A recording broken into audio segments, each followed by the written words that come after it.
Olá galera, aqui quem vos fala é o professor Pitágoras Ares, o professor de História.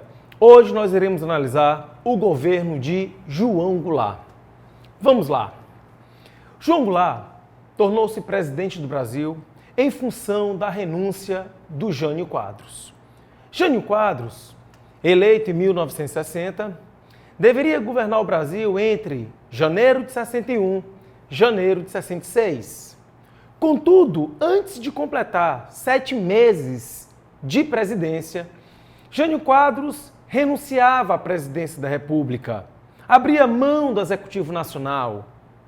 Hoje os historiadores fazem uma leitura, acreditam que, na verdade, Jânio Quadros, ele blefou, ele não queria deixar a presidência, ele apostou muito numa cartada que seria essa, renunciaria, porém quem assumiria era o seu vice, mas um vice malquisto, sobretudo pelos grupos conservadores do Brasil, em especial por setores militares, pela UDN, pelo setor empresarial, enfim.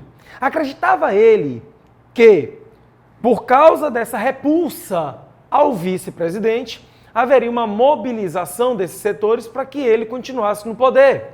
Então ele, para permanecer na presidência, iria exigir governar com plenos poderes ou governar com um legislativo limitado. Enfim, a verdade é que esse plano de Jânio Quadros não deu certo. Haja vista que não houveram mobilizações para a sua permanência, não houve articulação para que ele continuasse no poder. Mas eu costumo dizer que pelo menos num ponto Jânio Quadros acertou. Qual ponto, professor? Vejam, de fato, muitos no Brasil não queriam ver João Goulart na presidência da República. Onde estava o vice-presidente João Goulart? Bem, numa missão oficial à China comunista. Jânio Quadros, naquela sua política externa independente, aquela política de aproximação com o Bloco Socialista, ele acabou enviando o seu vice, o João Goulart, numa missão oficial na China de Mao Tse-tung. Então, quando ele abre mão da presidência, quando ele manda aquele bilhetinho alegando forças terríveis que o impelia a abrir mão do Executivo Nacional, ele, contando que haveria mobilização para a sua permanência, ele tomou essa atitude, no momento em que o vice estava do outro lado do mundo. E naquela época, pessoal, para retornar ao Brasil, iria demorar muito mais tempo do que leva hoje. Então ele achava que nesse interim haveria essa mobilização. Como eu disse, não houve. Deixou a presidência, mas, repito, muitos grupos se manifestam querendo um veto, querendo impedir a posse do João Goulart. Os 3 ministros militares se posicionam contra a posse do vice. É claro que a posição desses ministros militares tem um endosso, tem a chancela de vários grupos, como por exemplo a UDN. Enfim, não digo a UDN toda, mas parte da UDN, como, por exemplo, um dos líderes mais importantes dessa sigla partidária, Carlos Lacerda. Mas eis que uma voz surge em prol da defesa da posse do João Goulart. E essa voz, uma voz forte, uma voz radical, era do governador gaúcho Leonel Brizola. Leonel Brizola, ele vai começar uma campanha que entrou para a história com o nome de Campanha da Legalidade. A ideia é simples. O que reza a nossa Constituição? Se sai o presidente, deve assumir o vice. E temos que respeitar a Carta Magna. Era essa a retórica utilizada por Leonel Brizola. Mas naquele momento histórico, forças conservadoras buscavam se mobilizar para impedir essa posse, ou seja, estávamos vivendo ali, pessoal, a iminência de um golpe contra a ordem democrática. Veja que a renúncia de Jânio Quadros abriu uma crise institucional.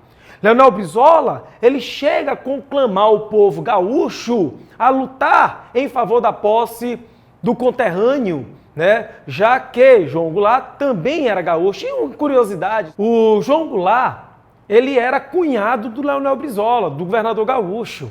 Leonel era casado com a Neuza Goulart, irmã do vice-presidente. Então houve sim uma grande mobilização. O Leonel Brizola, ele chega a se entrincheirar no Palácio do Governo Gaúcho, no Palácio do Piratini, tá? Inclusive essa imagem que está espelhada aí para vocês, mostra o governador Leonel Brizola andando com metralhadora na mão, tá? Milhares de gaúchos saíram de várias regiões do interior para ir à capital. Nos entornos do Palácio do Governo, muita gente se aglomerou. Houve um comando dado pelo ministro de Guerra, Odílio Denis, ao comandante do Exército Gaúcho, Machado Lopes. O comando era esse: calem Brizola. A sorte do Brizola e dos apoiadores da campanha da legalidade é que o Machado Lopes, o comandante do 3º Exército, ele vai apoiar a campanha da legalidade. Leonel Brizola, que vai montar uma estação de rádio no próprio Palácio do Governo para que, através das ondas radiofônicas, conclamasse, certo, toda a população a defender a legalidade, a Constituição, vai ganhando cada vez mais adeptos. Alguns governadores passam a apoiar. Uma parte considerável do Congresso Nacional também torce o nariz para a ideia da quebra da ordem constitucional. E aí, nessa situação polarizada, tensa, eis que surge uma solução conciliatória. E essa solução foi a adoção do parlamentarismo. Um bloco de políticos, um bloco de parlamentares que se destaca, o Tancredo Neves, sugere uma alteração na nossa Constituição, a substituição da República Presidencialista por uma República Parlamentarista. Nesse caso, João Goulart assumiria a presidência da República, porém como chefe de Estado. E aquele que iria ser o chefe de governo seria o primeiro-ministro. É claro que muitos que apoiaram a campanha da legalidade torceram o nariz por isso. Mas, no fundo, acabou sendo uma solução harmoniosa, uma solução para evitar uma guerra civil, uma guerra fratricida, porque era isso que estava para acontecer lá no Rio Grande do Sul. Então, você vai ter, ali no começo de setembro, dias após a renúncia do Jânio Quadros e depois dessa tempestade, dessa turbulência institucional, o João Goulart assume a presidência da República. Mas, como eu disse, com poderes limitados. Pois quem haveria de conduzir, de capitanear o governo seria o primeiro-ministro. Mas é bom salientarmos que ficou estabelecido uma consulta popular. Haveria uma consulta popular para decidir se mantinha o parlamentarismo ou se retornaria ao presidencialismo. Então, de setembro de 1961, quando é aprovada essa emenda constitucional que estabelece o parlamentarismo, até janeiro de 63, o João Goulart era presidente, mas com poderes limitados, porque quem conduziu o governo era o primeiro-ministro. Tá? E nesse intervalo de 1 ano e 3 meses, nós tivemos 3 primeiros ministros: Tancredo Neves, Brochado Rocha e Hermes Lima, que convoca um plebiscito, uma consulta popular. Tá? Então, em 63, o povo foi às urnas para decidir se mantinha o parlamentarismo ou se retornava o presidencialismo. E com uma maciça votação, venceu o presidencialismo. Beleza? E é nesse momento que eu queria chamar a atenção de vocês para o cenário, não só nacional, mas o cenário internacional. Estamos ali no início dos anos 60, ok? Lembrai que no governo de JK nós tivemos uma grande modernização econômica, no governo de JK nós tivemos uma grande expansão industrial, mas temos que observar os efeitos colaterais. JK deixou um Brasil com economia delicada para os seus sucessores, tá? Uma economia marcada, certo, por uma inflação cada vez mais galopante. Nós tínhamos uma dívida externa cada vez mais também alargada e muitos problemas sociais. Então, se a gente observar o início dos anos 60, esses anos que passam pelo governo Jânio Quadros, né, um governo breve de apenas 7 meses, e esses, né, anos do governo João Goulart, o Brasil vinha uma inflação cada vez maior. Por exemplo, em 61, a inflação anual de 51, aliás, perdoe, a inflação anual do ano de 1961 ultrapassou os 50%. E isso fazia com que setores sociais, principalmente do operariado, se mobilizassem. As greves vão se multiplicar. Interessante que movimento social não acontecia apenas no meio urbano. A gente via cada vez mais ganhar impulso, força, as ligas camponesas. Os camponeses estavam cada vez mais se engajando numa luta em prol de direitos trabalhistas e principalmente em prol de uma reforma agrária. A gente vai ter inclusive muitos estudantes se politizando, se engajando em prol de mudanças que pudessem gerar mais, oportunidades e menos desigualdade social. Enfim, nós tínhamos um Brasil ali no início dos anos 60, onde os movimentos sociais cada vez mais pululavam. Quando a gente olha para o mundo lá fora, o que aconteceu no mundo no início dos anos 60? Poderia dizer, metaforicamente, que a Guerra Fria estava pegando fogo. Pegando fogo por quê, professor? Bem, o auge da Guerra Fria, pelo menos é essa leitura que a maior parte dos pesquisadores, dos estudiosos fazem, é que o ápice, o momento mais delicado da Guerra Fria foi a crise dos mísseis. A crise dos mísseis que aconteceu no ano de 1962. Uma situação em que quase as potências Estados Unidos e União Soviética vão às vias de fato. Os Estados Unidos haviam descoberto que a União Soviética estava montando uma rampa de lançamento de mísseis na ilha de Fidel Castro, na ilha de Cuba. Então John Kennedy determina que a Marinha de Guerra faça uma barreira, um bloqueio naval, para inspecionar todos os navios soviéticos que se dirigissem a Cuba. Tá? E nessa situação tensa, delicada, a humanidade prendeu o fôlego. Poderíamos entrar ali naquela que seria a Terceira Guerra Mundial e certamente uma guerra nuclear. Uma guerra entre as duas superpotências seria, na verdade, uma guerra entre os dois blocos.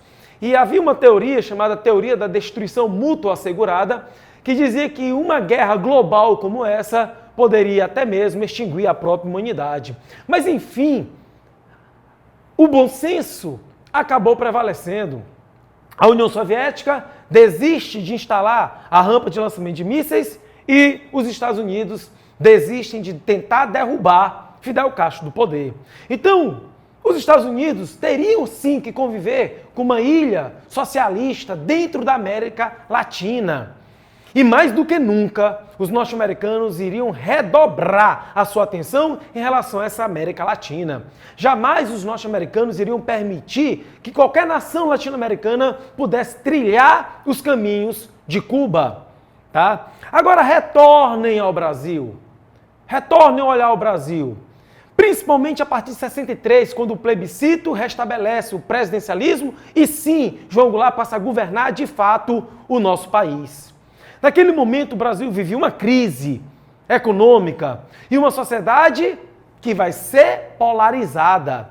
Porque se de um lado você vai ter movimentos sociais clamando por reformas, do outro lado você vai ter grupos conservadores que efetivamente viam a mobilização social como uma espécie de indício de que o Brasil estava sendo tomado pelos subversivos. E uma coisa que a gente tem que destacar mesmo é que a coisa mais relevante do governo João Goulart, em termos de ação governamental, vai ser a tentativa de implementar uma série de reformas. Reformas que visavam diminuir as desigualdades, mas que naquele momento histórico acabou sendo visto por muitos conservadores como um passo em direção ao que se dizia ser uma república sindicalista. O que seria uma república sindicalista? Poderíamos interpretar como se fosse uma antessala do comunismo. Era isso, professor? Não. Eu percebo que as reformas visavam diminuir as desigualdades. Só que essas reformas, agrária, educacional, urbana, eleitoral, bancária, tributária, certo? Mexia com os interesses de grupos importantes, grupos poderosos, tá? Sobretudo aquela que era mais polêmica, a reforma agrária. Beleza? E aí, naquele momento, era, claro, uma polarização. O João Goulart tentou até mesmo resolver os problemas da crise econômica com o plano trienal, tá? Que visava, sobretudo, combater a inflação e lançar as bases para a retomada do crescimento, mas teria que adotar uma série de medidas que seria interessante para realmente conter a crise, mas tornaria esse governo impopular. Mas um governo que já era bombardeado por muitos grupos, esse plano praticamente foi abandonado. Uma coisa interessante que é preciso notar foi a aprovação da lei da remessa de lucros. Tá? A lei da remessa de lucros era uma lei que criava limites para as multinacionais instaladas no Brasil enviarem lucratividade para suas matrizes, para seus países de origem. Uma coisa que é curiosa, o João Goulart era uma espécie de herdeiro político de Vargas. O João Goulart, tá? Ele era nacionalista, ele era um cara trabalhista, ou seja, buscava criar vínculos com as massas trabalhadoras urbanas, tá? E ele conseguiu fazer uma coisa que o Getúlio não conseguiu. O Getúlio tentou aprovar a lei de lucros extraordinários, mas não passou. E o João Goulart consegue aprovar a lei de lucros extraordinários. Repito, uma lei que limitava a remessa de lucros das multinacionais instaladas no Brasil para suas matrizes, para seus países de origem. E é claro que isso feria o interesse de muita gente, tá? Não só de multinacionais, mas também de grupos empresariais ligados ao capital externo, tá? Uma coisa que eu gosto de também citar quando eu falo do João Goulart. O João Goulart ele foi ministro do Trabalho do Getúlio Vargas. Naquele ano em que houve aquela crise e que levou o Vargas ao suicídio, o João Goulart havia proposto um aumento do salário mínimo de 100%. E por causa da pressão do empresariado de grupos conservadores, o Vargas, para jogar panos quentes, demitiu o João Goulart contra gosto, tá? Mas acabou dando aumento de 100% do salário mínimo, tá? Em 54. Naquela época, o João Goulart já era rotulado como um cara esquerdizante. O fato dele ser próximo aos sindicatos, tá? Barganhava com líderes sindicais, com a massa trabalhadora, tá? Tinha também um discurso demagógico, mas desde aquela época ele já passa a receber essa pecha, esse rótulo de ser um cara esquerdizante ou até mesmo comunizante. Mas agora, no início dos anos 60, ele, governando um país em crise, governando um país polarizado, e lembrando que essa polarização não era só no Brasil, o mundo estava bipolar, estava polarizado. E ele, certo, tomando medidas que feriam os interesses de grupos poderosos. Um outro exemplo que eu posso citar foi a criação do 13º salário. Imagine o quanto isso não irritou o empresariado, ok? Mas, acima de tudo, como eu disse agora há pouco, a marca maior de seu governo foi a tentativa de implementação de reformas. E são essas reformas que o governo tentava implementar que vai realmente aumentar o fosso entre alguns grupos sociais. E aí eu coloquei uma tabela que vocês podem perceber, né, claramente os grupos pró-reforma, normalmente os grupos de esquerda, e os contra-reforma, grupos, de forma geral, de direita. Citando, grandes empresários contra as reformas de base, nome dado a esse conjunto de reformas que ele pretendia implementar, latifundiários, chefes militares, a UDN, não esqueçam que um dos maiores líderes da UDN foi Carlos Lacerda. Um político que já tinha conspirado contra Vargas, já tinha conspirado contra JK, tá certo? E foi um dos apoiadores da tentativa de impedir a posse do João Goulart e, mais uma vez, ele estava no cerne da conspiração. Parte da classe média. A classe média, pessoal, naquele momento, cada vez mais inclinava-se para a direita. E, claro, o próprio governo dos Estados Unidos. Tá? Lembrando que havia um embaixador norte-americano chamado Lincoln Gordon, que tinha um trânsito muito livre com grupos políticos e militares no Brasil e tinha acesso direto à Casa Branca. né, ao John Kennedy e depois do seu assassinato ao Lyndon Johnson. Agora vejam quem era a favor das reformas. Jango, o presidente, seu partido, o PTB, a União Nacional dos Estudantes, líderes sindicais, comunistas, sim, havia comunistas infiltrados nos movimentos sociais, as ligas camponesas, e era nessa polarização, pessoal, que a gente vai ter uma conspiração já acontecendo nos bastidores. Mas para a gente entender, certo, como se precipita a intervenção, o golpe, temos que olhar para março de 1964. No dia 13 de março daquele ano, a CGT, Central Geral dos Trabalhadores, organiza um comício na Central do Brasil, no Rio de Janeiro, com o intuito de pressionar o Congresso a aprovar as reformas de base. Os números são surpreendentes. Entre 200 mil a 300 mil pessoas compareceram a esse comício. E algumas personalidades ilustres estavam presentes, como o governador de Pernambuco, Miguel Arraes, o governador gaúcho, Leonel Brizola, e o próprio presidente, João Goulart. Vocês observem nas imagens o que diziam alguns cartazes, tá? Jango, defenderemos as suas reformas à bala. Uma frase muito dura, tá? Legalidade ao Partido Comunista.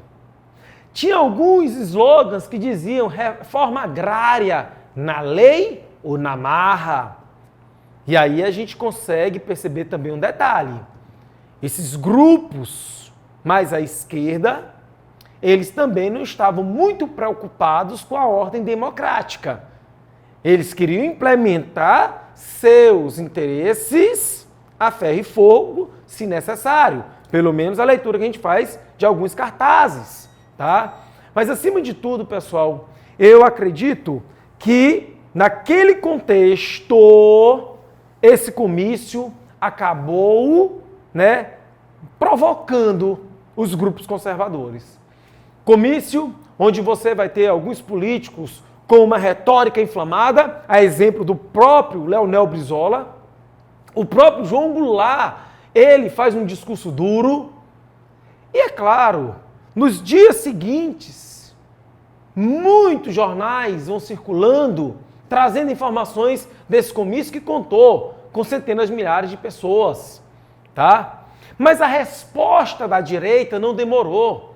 Os grupos conservadores não ficaram inertes, não ficaram no torpor. Esse grupo mais à direita, contrário a João Goulart, vão se mobilizar. E aí a gente vai ter, 6 dias após a famosa Marcha da Família com Deus pela Liberdade. O curioso, meus amigos, que grupos ligados à igreja participaram da organização dessa marcha que foi patrocinada por empresários. Era a resposta ao João Goulart e ao comício. A sociedade estava muito dividida, tá? Inclusive, governadores como Adhemar de Barros, o Adhemar de Barros, governador de São Paulo, ele passou 3 horas na TV, discursando contra os comunistas, discursando contra os ataques que a Virgem Maria sofria dos, abre aspas, comunistas de Goulart. E como a maior parte da imprensa era contra o governo, pessoal, é claro que o poder de disseminação dessa ideia de que o Brasil poderia virar uma nova Cuba, uma nova China, ganhava força, ganhava respaldo, principalmente no seio da classe média, tá? Que tinha mais acesso às informações. E essa situação toda de polarização gerou isso. Teve o comício, logo na sequência veio a Marcha da Família com Deus pela Liberdade. Olha só, queremos um governo cristão, porque era comum associar o João Goulart, certo? A esquerda ao comunismo, ao ateísmo. Pessoal, o João Goulart nem era comunista, nem era de esquerda. O João Goulart era pecuarista, era um latifundiário, era rico. De um lado, você vai ter essa direita reacionária. Do outro lado, a esquerda. Ele teve que se entrincheirar em uma dessas duas categorias. Ele deu uma guinada para a esquerda, ele incentivou os movimentos sociais.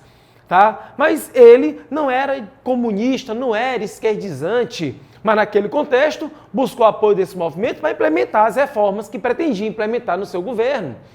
Então essa marcha contou com 500 mil pessoas lá em São Paulo, tá? Verde, amarelo, sem foice nem martelo. Lembrando, mais uma vez, que o sentimento anticomunista no Brasil é uma coisa que vem, muito antes do governo João Goulart. Desde a época do Getúlio Vargas, já se sedimenta um sentimento anticomunista. E diga-se de passagem, por mais que os comunistas participassem de movimentos sociais, pessoal, eles eram desarticulados aqui no Brasil. E repito, a maior parte dos brasileiros repudiavam essas ideias, mas a retórica dos grupos de direita era essa.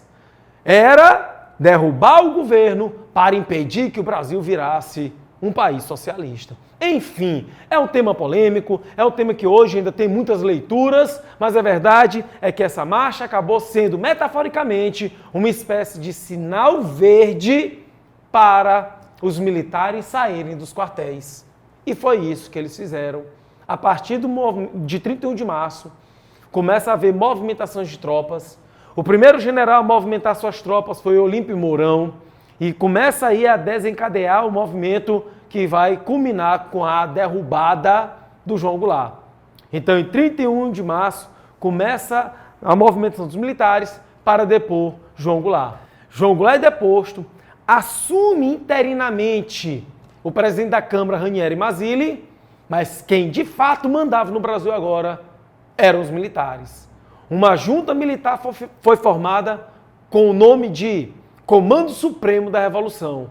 E essa junta, que no dia 9 de abril, lança o primeiro dos atos institucionais.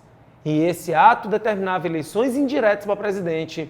No dia 11 é eleito Castelo Branco. No dia 15 de abril, Castelo Branco toma posse e começa aí um ciclo de governos militares que durou 21 anos, mas que foi marcado, sobretudo, pelo autoritarismo e pela repressão.